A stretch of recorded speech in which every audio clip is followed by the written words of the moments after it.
여호와께서 이와 같이 내게 이르시되 너는 가서 배띠를 사서 내 허리에 띠고 물에 적시지 말라 하시기로 내가 여호와의 말씀대로 띠를 사서 내 허리에 띠니라. 여호와의 말씀이 다시 내게 임하여 이르시되 너는 사서 내 허리에 띈 띠를 가지고 일어나 유브라데로 가서 거기서 그것을 바위 틈에 감추라 하시기로 내가 여호와께서 내게 명령하신 대로 가서 그것을 유브라데 물가에 감추니라. 여러 날 후에 여호와께서 내게 이르시되 일어나 유브라데로 가서 내가 내게 명령하여 거기 감추게 한 띠를 가져오라 하시기로 내가 유브라데로 가서 그 감추었던 곳을 파고 띠를 가져오니 띠가 썩어서 쓸 수 없게 되었더라. 아멘. 할렐루야. 우리 모두 옆 사람에게 새해 인사합시다. 새해에 예수님께서 주시는 복을 많이 받으세요.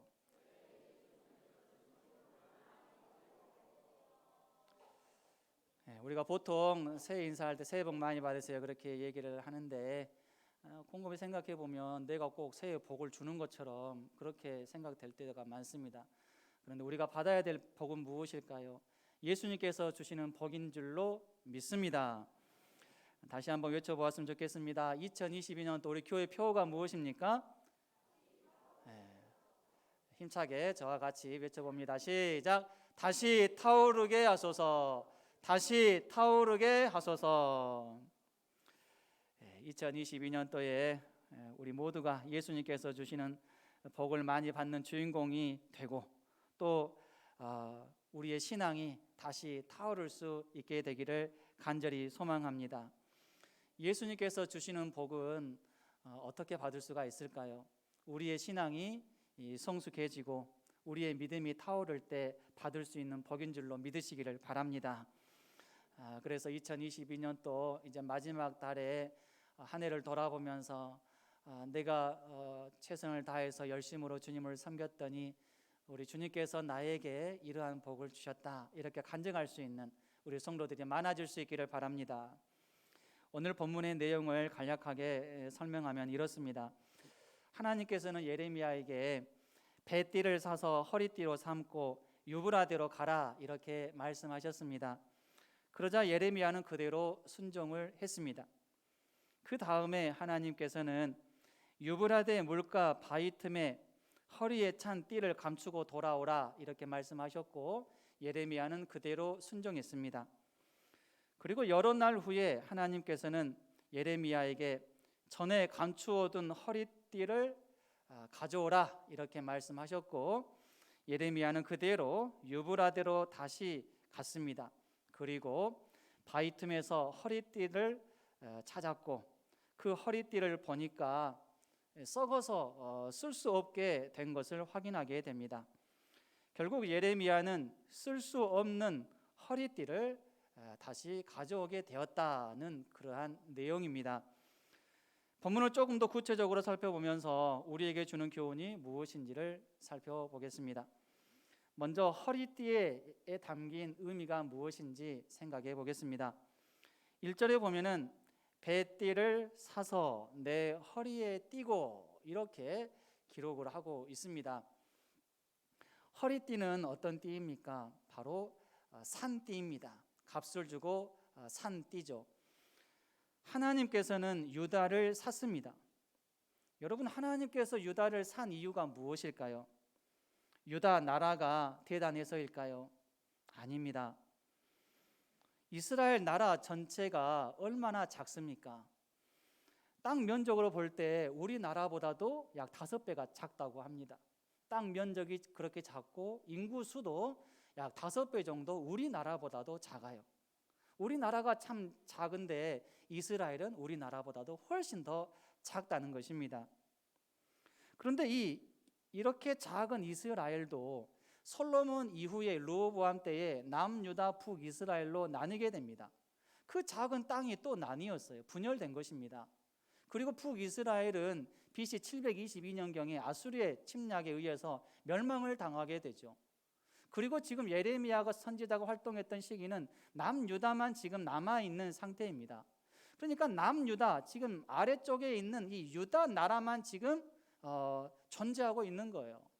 그러니 이 유다 나라는 또 얼마나 작겠습니까? 남북 다 합쳐도 작은데 분단되고 또 이렇게 분열되는 그 남은 유다 땅, 너무나도 작은 땅인 것이죠. 이렇게 작은 나라가 뭐가 대단하다고 해서 하나님께서 살 필요가 있었겠습니까? 전혀 살 필요가 없어요. 그런데 하나님께서는 유다를 사셨습니다. 그것은 바로 유다가 하나님께 은혜를 입었음을 말해줍니다. 하나님께서 유다에게 은혜를 베풀어 주셨고 유다는 하나님께 은혜를 입은 것이지요. 우리도 마찬가지입니다. 여러분, 하나님께서 우리를 사셨다라는 사실을 믿으시기를 바랍니다. 우리가 뭐 대단한 일을 해서 하나님께서 나를 사신 것이 아닙니다. 이것을 항상 생각해야 돼요. 내가 하나님의 소유가 되고 하나님의 자녀가 된 것은 나의 행위로 된 것이 아니고 하나님께서 나를 택해 주시고 나에게 은혜를 베풀어 주셨기 때문이다 라는 이 사실 항상 생각하면서 감사하게 살아갈 수 있어야 됩니다. 여러분, 하나님께서 우리를 사기 위해서 예수님의 핏값을 지불하셨습니다. 때문에 우리는 예수님의 핏값입니다. 예수님의 핏덩어리예요. 나를 사기 위해서 예수님께서 피를 흘리셨기 때문이죠. 나는 예수님의 핏값이다. 항상 이 사실 생각하면서 신앙생활 잘할 수 있기를 바랍니다. 하나님의 은혜를 은혜로 여길 수 있어야 됩니다. 분명히 은혜를 입었는데 은혜를 입었다고 생각하지 않는 사람이 되어서는 안 됩니다. 이러한 사람들을 가리켜서 뭐라고 얘기합니까? 배은망덕한 사람이다, 이렇게 얘기하는 거죠. 하나님 앞에서 배은망덕한 사람이 되지 마시기를 바랍니다.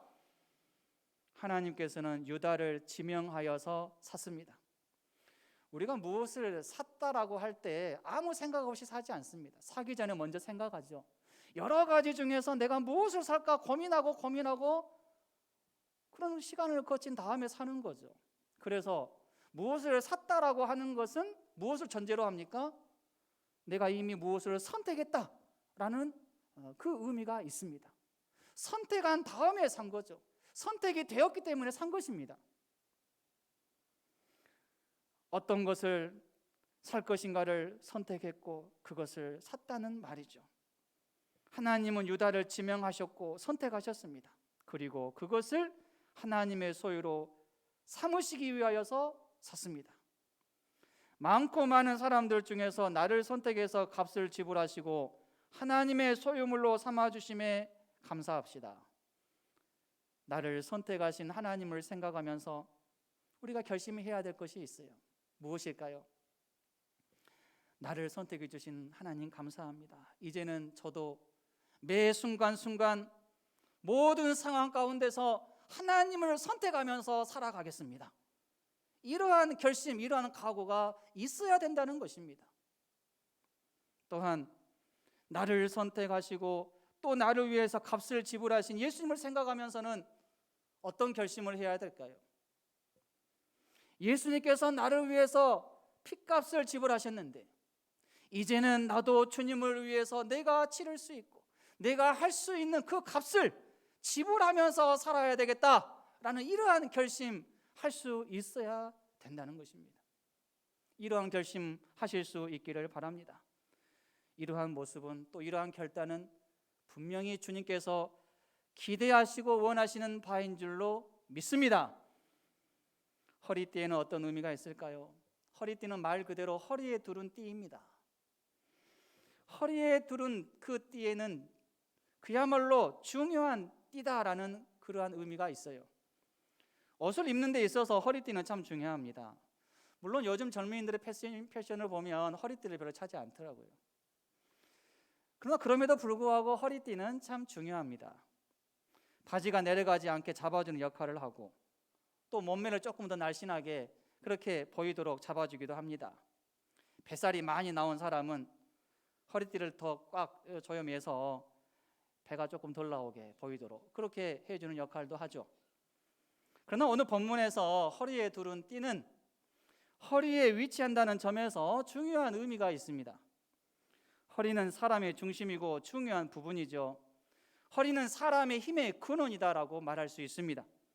그래서 허리를 다치면 어떻습니까? 힘을 못 써요. 아무리 장사라도 허리를 다치면 힘을 못 쓰게 되는 것입니다.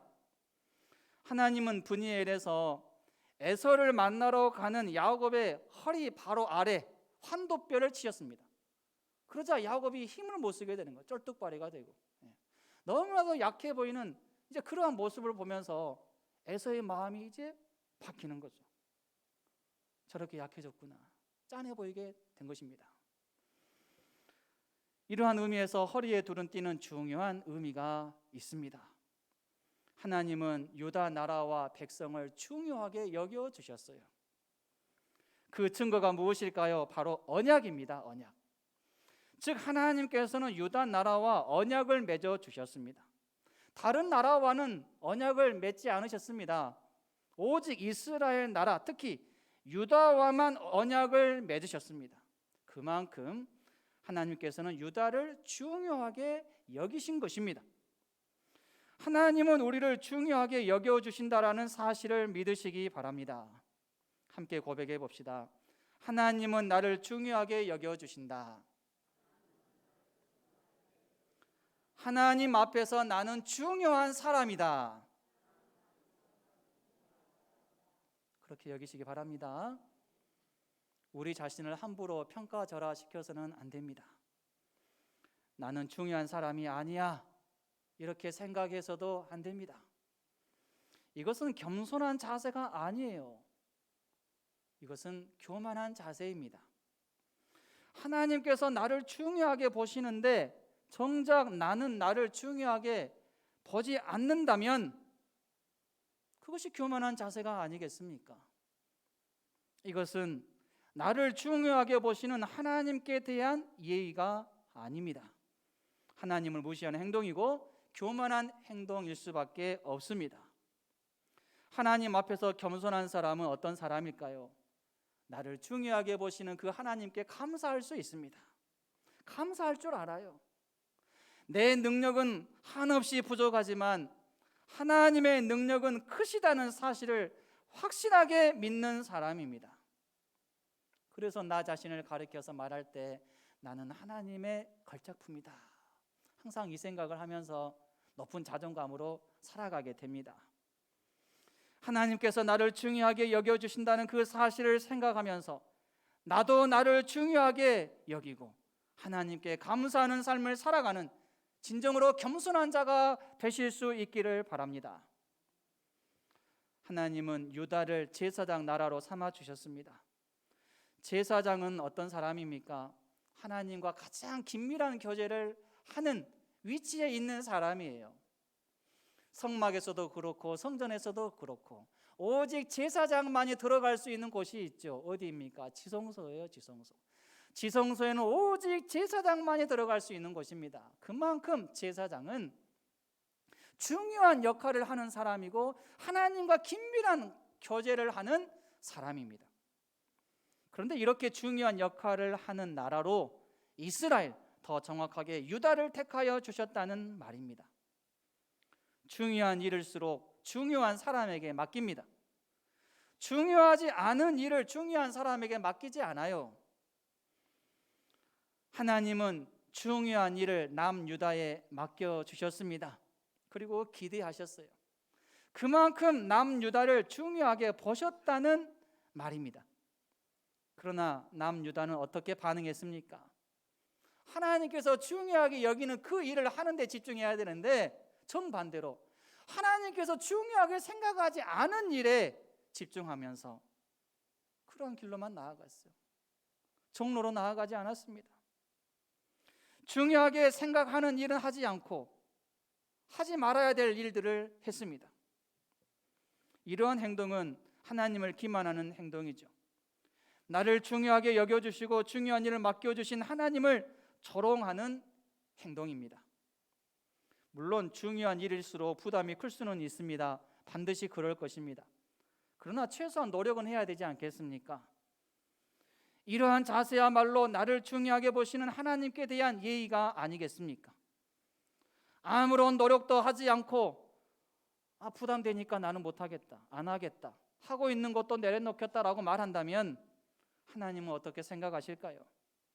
제가 생각할 때 하나님께서는 네가 은혜를 모르는구나, 너는 상급에 관심이 없구나, 너는 중요한 일이 무엇인지 잘 모르는구나, 이렇게 말씀하실 것 같습니다. 중요한 일일수록 부담은 될 수 있습니다. 하지만 그 일을 잘 마쳤을 때에 찾아오는 기쁨은 참으로 큽니다.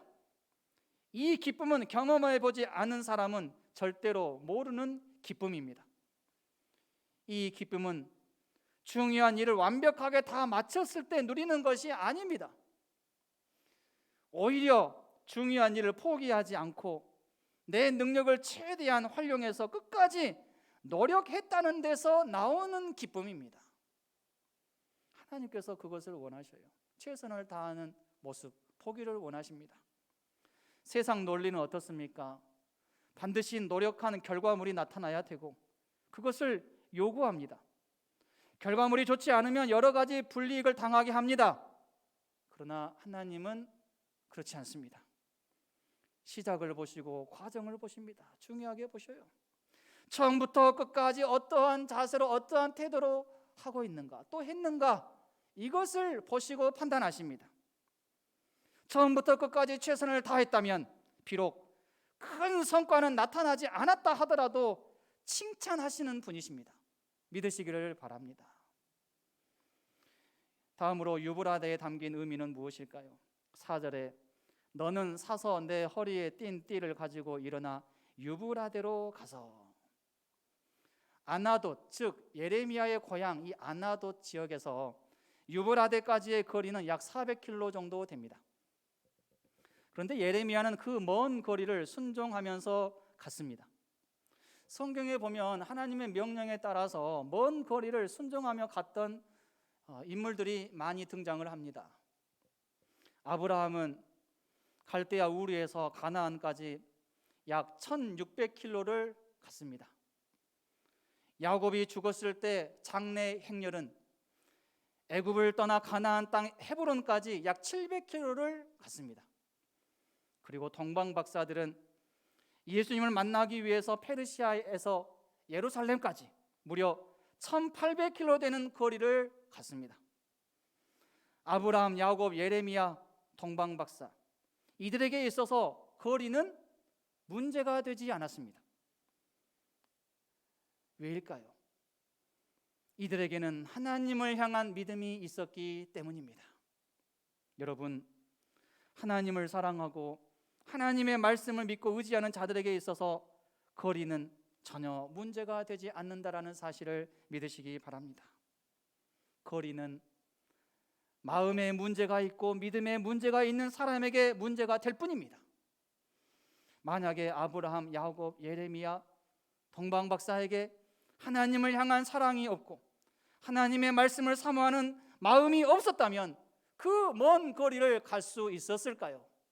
절대로 갈 수 없었을 것입니다. 아예 처음부터 갈 생각하지 않았을 것입니다. 마음과 믿음이 없는 사람에게 있어서 100km의 먼 거리는 마음이 있고 믿음이 있는 사람에게 있어서는 1km처럼 가까운 거리로 여겨질 것입니다.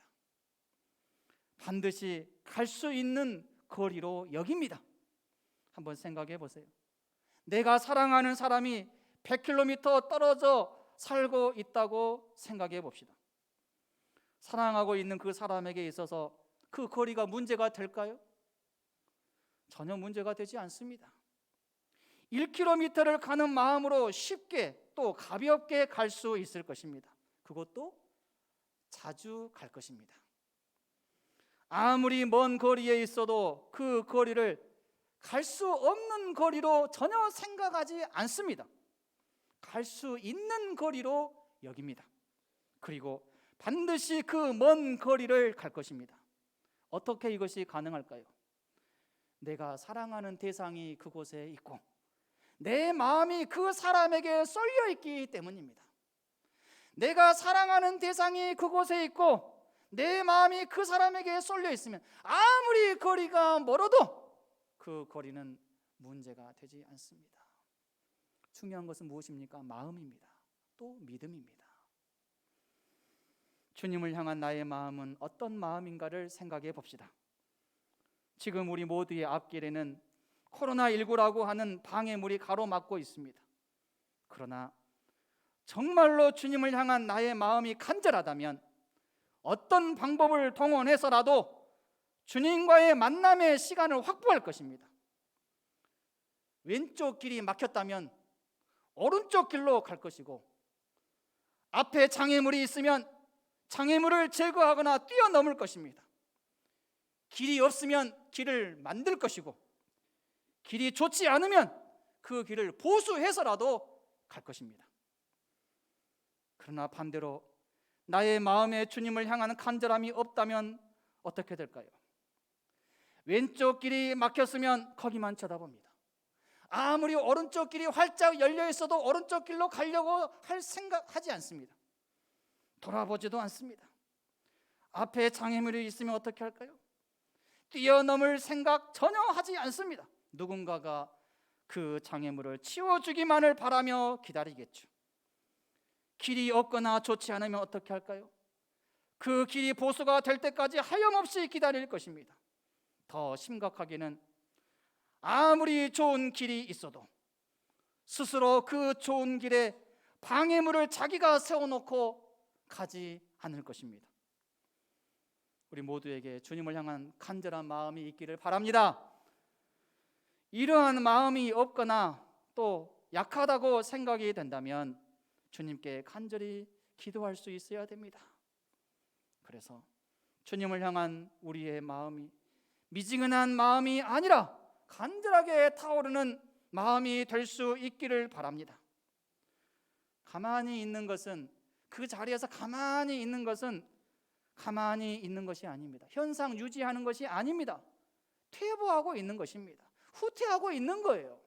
우리는 그것을 생각해야 됩니다. 가만히 있으면 중간이나 가지 아니에요. 가만히 있으면 점점 퇴보하고 있는 것입니다. 우리에게 여호수아와 갈렙과 같은 투철한 개척 정신, 그리고 진취적인 신앙, 전진하는 신앙이 있기를 원합니다. 코로나19가 있지만 그럼에도 불구하고 앞으로 전진하기 위해서 최선을 다하는 신앙이 되기를 바랍니다. 이렇게 변화되어지고 새로워지는 2022년 한 해가 되기를 바랍니다. 하나님께서는 예레미야에게 허리띠를 유브라데 바위 틈에 감추라 이렇게 말씀하셨습니다. 이것은 유다 백성들이 바벨론의 포로로 잡혀갈 것에 대한 상징입니다. 실제로 유다 백성들은 세 차례에 걸쳐서 바벨론의 침공을 당합니다. 그리고 3차에 걸쳐서 바벨론의 포로로 끌려갑니다. 그대로 이루어졌어요. 예레미야는 유브라데의 허리띠를 놓고 돌아왔습니다. 하나님 말씀하신 대로 그대로 했어요. 여기서 우리는 놓는다는 의미에 집중해야 합니다. 하나님께서는 유다 백성을 바벨론에게 놓아 주었습니다. 하나님께서 놓아 주시지 않았다면 절대로 바벨론이 아무리 강해도 유다 백성을 데려갈 수 없었을 것입니다. 하나님께서 놓아 주셨기 때문에 이스라엘 백성, 남유다 백성을 바벨론으로 끌고 갈 수 있었던 것입니다. 요한복음 10장 29절에 내 아버지는 만물보다 크심에 아무도 아버지의 손에서 빼앗을 수 없느니라 이렇게 말씀하셨습니다. 놓는다는 것은 버린다는 의미가 아닙니다. 하나님께서 유다 백성을 버린 적이 없어요. 한 번도 버린 적이 없습니다. 유다 백성이 하나님을 버렸을 뿐입니다. 하나님은 끝까지 그들을 사랑하셨습니다. 다만 유다 백성이 하나님을 사랑하지 않았을 뿐입니다. 바벨론의 포로로 끌려가는 것도 하나님께서 유다 백성을 버린 것이 아닙니다. 하나님의 뜻과 경륜 안에서 이루어진 일들일 뿐입니다.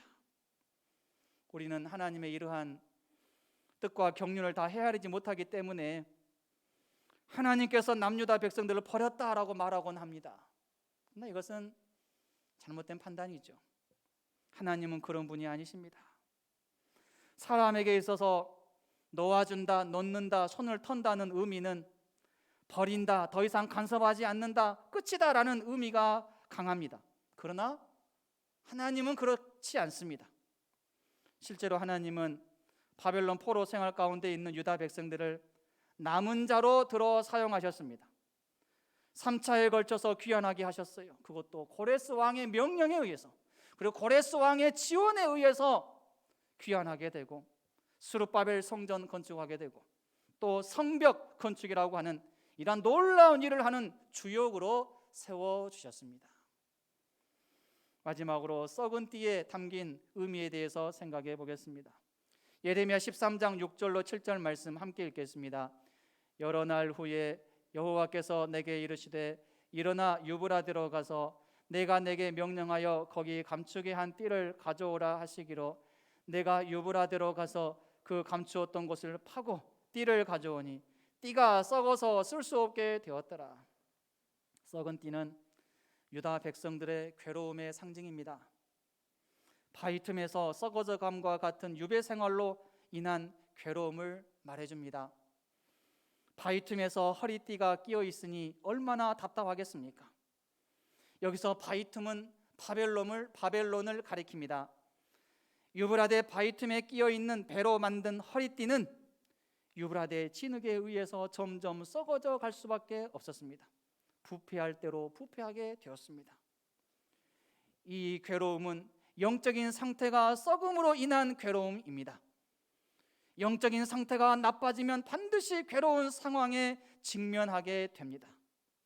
물론 영적인 상태가 좋아도 괴로운 상황에 직면할 수 있습니다. 그러나 똑같은 괴로움은 아니에요. 이러한 사실을 우리는 예레미야를 통해서 확실하게 알 수 있습니다. 예레미야는 참 선지자였습니다. 하나님의 메시지를 그대로 전했어요. 전하지 말라, 전하지 말라. 그렇게 해도, 박해하고 핍박해도 예레미야는 끝까지 참된 진리의 말씀, 하나님께 받은 말씀 그대로 전했어요. 매를 맞아도 전했고, 구덩이에 빠져도 전했고, 죽인다는 협박이 있어도 끝까지 전했어요. 하나님께서 맡기신 사역을 제대로 잘 감당했습니다. 그런데 예레미야는 얼마나 많은 괴로운 일을 겪었습니까? 죽을 고비 많이 넘겼어요. 눈물이 마를 날이 없을 정도로 괴로움 겪었습니다. 한번 생각해 보세요. 내가 만약에 그런 괴로움을 당했다면 나는 제대로 주의를 감당할 수 있었을까? 제대로 감당하기 힘들 것입니다. 내 나름대로는 정말로 바르게 신앙생활하고 최선을 다하면서 노력하고 헌신하고 봉사하고 섬기는데 나를 괴롭게 하는 사람들이 많고 나를 죽이려고 하는 사람들이 많다면 그러한 괴로움을 다 받으면서 끝까지 할 수 있겠습니까? 끝까지 주의 길을 갈 수 있겠습니까? 쉬운 문제가 아니죠. 예레미야가 당한 괴로움은 우리 그리스도인들이 가져야 되는 괴로움입니다. 왜냐하면 이 괴로움은 하나님 앞에서 의로운 일을 하다가 당하는 괴로움이기 때문입니다. 하나님의 일을 하다 보면 애매하게 고난을 당하고 괴로운 일을 겪을 수 있습니다. 그러나 그럴 때 어떠한 자세를 취하는가가 중요하죠. 여기에서 신앙의 성숙도가 차이가 납니다. 신앙이 좋은 사람은 고난과 괴로움이 있어도 주의 길을 계속합니다. 계속해서 주의 일을 감당합니다. 주님께서 걸어가신 그 발자취를 생각하며 걸어가고 주님께서 하신 일을 생각하면서 계속 주의 일을 감당합니다. 그러나 신앙이 좋지 않은 사람은 금방 포기해버립니다. 조금 괴로움을 당하고 조금 애매하게 고난당하면 금방 포기해버려요. 내가 이런 일을 겪으려고 교회 다닌 줄 아느냐? 분노하면서 그동안 해왔던 것까지 다 내려놓고 중단하며 심지어는 교회까지 나오지 않습니다. 꼭 기억하시기 바랍니다. 영적인 상태가 좋은 상태에서 당하는 괴로움은 나로 하여금 결국에는 웃게 만드는 결과를 나타나게 하지만 영적인 상태가 좋지 않은 상태에서 당하는 괴로움은 오늘 유다 백성들처럼 점점 막다른 골목으로 이끌어가는 결과가 나타나게 할 뿐이라는 사실입니다. 부디 원하옵기는 여러 면에서 신앙의 불길이 타오르면서 영적인 상태가 좋아지기를 바랍니다. 이러한 일에 관심을 갖고 더욱더 노력하는 우리 모두가 될 수 있기를 바랍니다. 더 이상 쓸 수 없는 띠가 되었어요. 썩은 띠가 되었습니다. 그 이유에 대해서 본문 8절로 11절에서 잘 말해주고 있습니다. 하나님의 말씀 듣기를 거부했기 때문이다 라고 말씀하십니다. 누군가의 말을 잘 듣지 못할 때는 두 가지 이유 때문입니다. 첫째는 내가 다른 어떤 것에 너무 집착하고 몰두해 있는 경우입니다. 다른 것에 신경을 쓰고 있으면 주변에서 나에게 어떤 말을 해도 잘 듣지 못할 때가 많습니다. 보통 이런 경우에는 무엇에 집착하느라고 못 들었나에 따라서 죄의 경중이 달라집니다. 악한 일에 빠져서 집착하다가 잘못 들었으면 그것은 용서받기 힘듭니다. 하지만 선한 일을 하다가 집중한 나머지 잘못 들었다면 그것은 쉽게 용서가 되고 이해가 될 것입니다. 둘째로 잘 듣지 못하는 경우는 어떤 경우일까요? 적극적으로 듣기를 거부하는 경우입니다. 분명히 들리기는 들리는데 적극적으로 거부하는 경우이죠. 예수님을 죽이려고 했던 바리새인과 서기관들이 바로 이런 경우에 해당이 됩니다. 그렇다면 본문에서 유다 백성들은 어떤 경우에 해당이 될까요? 두 가지 경우 모두에 해당이 됩니다. 본문 10절을 함께 읽어보겠습니다. 이 악한 백성이 내 말 듣기를 거절하고 그 마음에 완악한 대로 행하며 다른 신들을 따라 그를 섬기며 그에게 절하니 그들이 이 띠가 쓸 수 없음 같이 되리라. 즉 그들은 다른 신들을 따르고 섬기며 절하느라 정신이 팔려서 하나님의 말씀을 잘 듣지 못했고 적극적으로 하나님 말씀 듣기를 거부했던 것입니다. 하나님보다도 다른 이방 나라를 의존했기 때문입니다. 그래서 썩은 띠가 된 거예요. 예레미야는 수차례 애굽이나 아수르를 의존하는 그 정책을 펼치는 것에 대해서 경고했습니다. 이처럼 유다는 주변 열강들의 틈새에 끼어서 때로는 이쪽을 때로는 저쪽을 의뢰하면서 정작 의지해야 될 하나님을 의지하지 않았습니다. 정작 의지해야 될 그 하나님의 말씀 받아들이지 않았고 순종하지 않았어요. 신앙을 저버렸습니다. 이러한 외세 의존 정책으로 인해서 이방 신들이 국내로 유입되게 되었고 악하고 부패한 영향력을 끼치는 데 일익을 담당했습니다. 그리고 하나님의 백성들로 하여금 부패와 타락의 길로 나아가게끔 부채질을 했습니다. 그래서 썩은 띠가 된 것입니다. 이제 말씀을 정리합니다. 유브라데 바위 틈에 있었던 허리띠는 처음부터 썩은 띠가 아니었습니다. 처음부터 쓸 수 없는 띠가 아니었습니다. 처음에는 어떤 띠였습니까?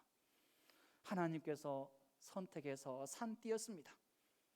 예레미야 허리에 차게 한 중요한 띠였습니다. 그런데 이 허리띠 곧 유다는 하나님 앞에서 교만한 태도를 취했고 결국 썩은 띠 곧 타락한 유다, 고통받는 유다로 전락했고 더 이상 쓸 수 없는 존재가 되었습니다. 어느 누구도 쓸모없는 존재로 살기를 원하는 사람은 없을 것입니다. 사람이면 누구든지 다른 사람에게 필요한 존재, 쓸모있는 존재가 되기를 원하는 마음이 있습니다. 특별히 우리 그리스도인들은 사람에게 보다도 하나님께 쓸모있는 존재가 되는 데에 관심을 더 기울일 수 있어야 됩니다. 하나님께 쓸모있는 존재가 되는 것 어렵지 않습니다. 어렵지 않아요. 교만하지 않으면 됩니다. 여기서 교만은 하나님의 일 외에 다른 것에만 관심을 두고 거기에만 집중하는 마음과 자세를 말합니다. 교만하면 절대로 하나님의 일에 쓰임받는 존재가 될 수 없습니다. 하나님께서 거부하시기 때문입니다. 하나님의 일에 쓰임받지 못한 존재가 되는 것은 절대로 기뻐할 일이 아닙니다. 슬퍼할 일입니다. 슬퍼할 일로 여기시기 바랍니다.